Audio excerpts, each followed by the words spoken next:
Hey everyone, I'm going to look at a new limit hold'em hand that I played in a recent cash game here today, and this hand started out rather innocuous, but I thought on the turn it presented an interesting concept that I've studied a decent bit that I thought I would share with you guys today.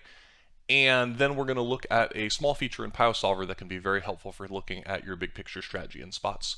So let's jump into this hand, which started out with me opening in the hijack position with Ace-Deuce of Spades and getting a defend from the big blind, so a pretty standard spot. On the Queen-Jack-6 rainbow flop, big blind checked 100%, I c-bet 100%, and in the game, big blind called. And the first point to note here is how different Pile Solver strategy looks from what I presume is a typical strategy from a lot of opponents, and also from myself at times where I lose track of this concept a little bit. Just look at this pattern that emerges on the flop, how often the solver wants to go for a check raise, 32% of the time. This seems like a lot given Queen Jack 6 rainbow is a flop that should be quite good for the hijack raiser and quite bad for the big blind defender. But the reason behind this is because of all these folds right here on the right. When big blind is immediately folding hands as strong as ace-9 offsuit, even some, let's see, no pairs fold, but yeah, the small pairs are basically already indifferent, and twos are almost kind of bluff raising here. When you fold this frequently, you give a lot of information away about the strength of your hand, about the strength of your range, and as a result, the solver wants to start raising for value with a number of its hands. Basically, every queen is raising. If you look across the queen line and up and down the queen line here, you see zero slow plays, and many Jack X raising for value. Jacks are more of a mix, and even some 6X raising for both value and protection, particularly with backdoor flush draw, backdoor straight draw, cards like that. So, yeah, the big difference here between solver land and often live poker, or really any limit hold'em cash game, is probably the aggression factor on the flop for the out of position player. But this is not really the main point of the hand today, so let's just go with a call, which is what happened in game, and 4 diamonds came on the turn. Remember, I had ace-deuce of spades. Big blind checks range again on turn, and this is where I thought the hand got a little interesting. I decided to bet. I would have not bet this hand in the past. However, I have been studying these sort of hands in Pile Solver, and one thing I have learned is that a good pattern is that your suited ace wheel cards often make good bluffs. And this is somewhat counterintuitive because I suppose an easy way of thinking would be, well, I have ace high, so I'm not really bluffing, right? I'm often just getting villain to fold worse hands. However, remember that now that we've raised pre and bet flop and got called, there is a decent amount of protection involved in these bets as well. Before the river, there's really no pure bluffs in solver poker. You're betting for both protection for your equity and as a bluff. And the main thing is these ace wheel cards just don't really interact with villain's range much. So all those middling cards, gutter balls, things like that that we're peeling on the flop often do have to fold on a somewhat of a blank turn card. And so yeah, so we can see that pattern here. And look, the only place we really have these weak ace X's is right here, ace-deuce and ace-3 of spades. And I did have one of these, and we see that we barrel for quite often. Ace-deuce of diamonds is barreling for a more obvious reason, right? This is just kind of a pure semi-bluff with equity. But these other ace-deuce combos are also very happy to bet again, and same thing with the ace-3s. And look what happens when we do bet. We do get folds from many better hands, mostly ace-highs that are better than us. And this is, again, where my brain would be a little intuitively different from what the solver is showing here. I would be thinking, well, I have an ace in my hand, so it's a little bit less likely that villain has ace-x himself. However, a very common hand for any player to play in the big blind here would be ace-x, and so even though we block one of them, there are a lot of ace-highs left in villain's range. And then again, we benefit from protection. So when we get a hand like 10-8, 9-8 offsuit to fold here, which there's tons of combos that are pure folding here, we do protect our equity with a hand as weak as ace-deuce. I mean, we're getting pure 10-outer to basically fold all of his equity. When we get king-9 to fold here, this is a pretty good result for us. And again, the ace-deuce and ace-3 don't really interact with any of these folds. So that's a nice feature that they hold, and kind of the main reason that I wanted to talk to you about this today. Now, the quick result of this hand was that I got check raised on the turn, and I had to fold, obviously, and we see that Pile Solver agrees. My hand is now basically worth nothing. But that was not really the main part of the hand because I was going to triple barrel bluff on most river cards, and I just wanted to show you guys a feature in Pile Solver that can help you think about this spot a little bit.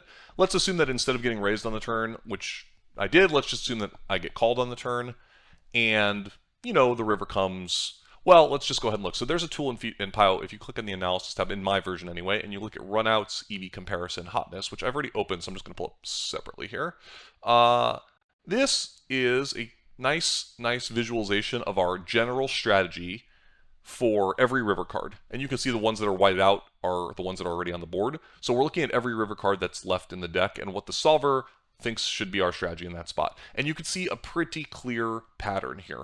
Look, first of all, we bet a lot, right? The in-position player has a big range advantage on pretty much every run out here, given that we didn't get check raised on the flop, didn't get check raised on the turn, and have all those premium hands that we would open pre-flop in the hijack, along with just the 2 Broadway cards on board that favors our range.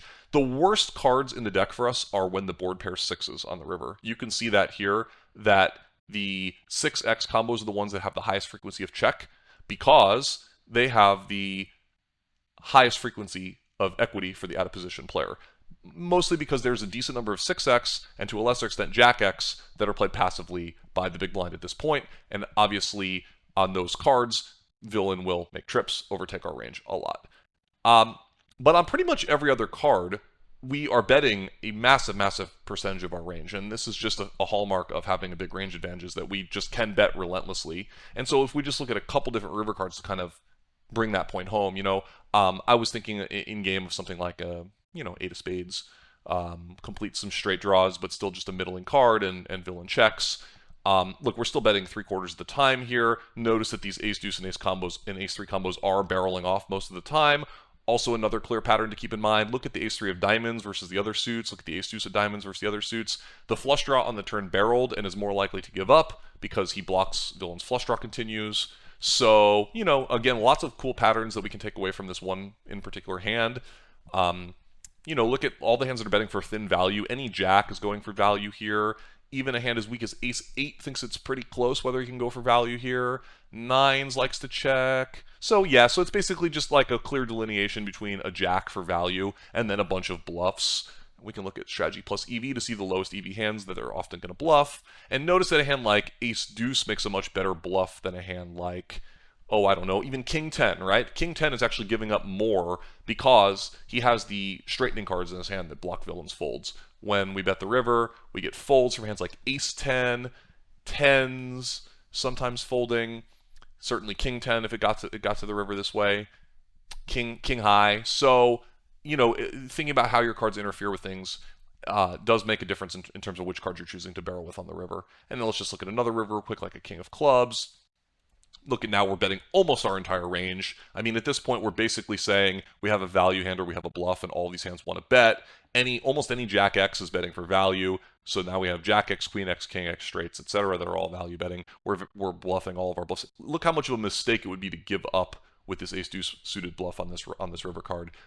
You know, that's a quarter of a big bet here. So that is a pretty massive blunder if you would give up that bluff. And you know, even a hand as weak as, it looks like really the only hands that want to check are like pairs that are just a little too good to bluff, 7s, 8s, 9s, ace-6. And then again, let's look at those worst rivers. Let's look at like the 6 of clubs. Notice here that the villain in theory is actually supposed to donk 22% of the time with a bunch of 6x as well as some funky hands.